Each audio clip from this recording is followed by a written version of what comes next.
He's the next great one in this line of great ones. What are we going to see from Connor Bedard? Well, he's the man right now. There's no question. And when you think about it, going into this season, he's got a ton of hype around him, but deservedly so. Only 7 18-year-olds have averaged a point per game when they've come into the league. Dale Howard-Chuck, Sidney Crosby, and his old counterpart, Patrick Kane, did that in Chicago. But this guy has been nothing short but unbelievable in junior. His junior numbers are outstanding. But what he's done in training camp in the preseason, making defenders miss like he does here, his ability, his balance, his skill level, and his ability to score big goals in big moments. But this guy's got a pro-level shot.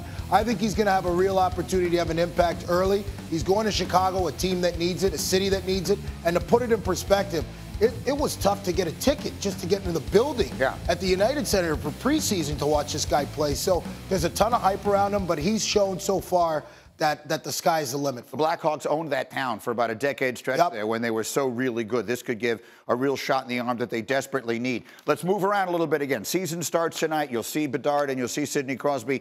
Let's talk about the Bruins. They had 135 points last year, best regular season ever, but then get bounced in the first round. What do we expect from them this year? Well, anytime you lose a guy like Patrice Bergeron and David Krejci on your team, that's two tremendous holes on that team. They try to do some patchwork, right? So they failed to re-sign Bertuzzi. They lose Taylor Hall. They trade Taylor Hall away. They also lose Orlov on the back end from free agency. Bergeron, Krejci. They try to do some patchwork, pick up JVR on a one-year deal. They pick up Geekie on a one-year deal. Shattenkirk to a one-year deal. So they're doing some patchwork.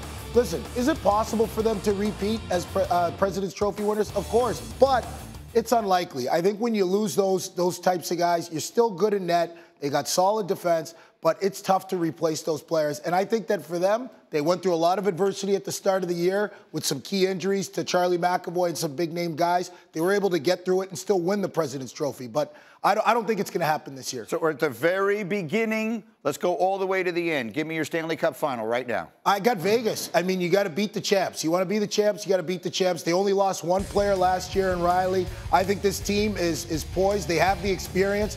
I think also they're not too worn down from that run. They have a balanced team. Everybody was involved. They got everyone involved. I think that Vegas is poised to repeat. The only person standing in their way, in my opinion, is going to be Connor McDavid and the Edmonton Oilers. But I got Carolina possibly coming out of the East. I think it's going to be Vegas coming out of the West, unless Edmonton can upgrade their defense.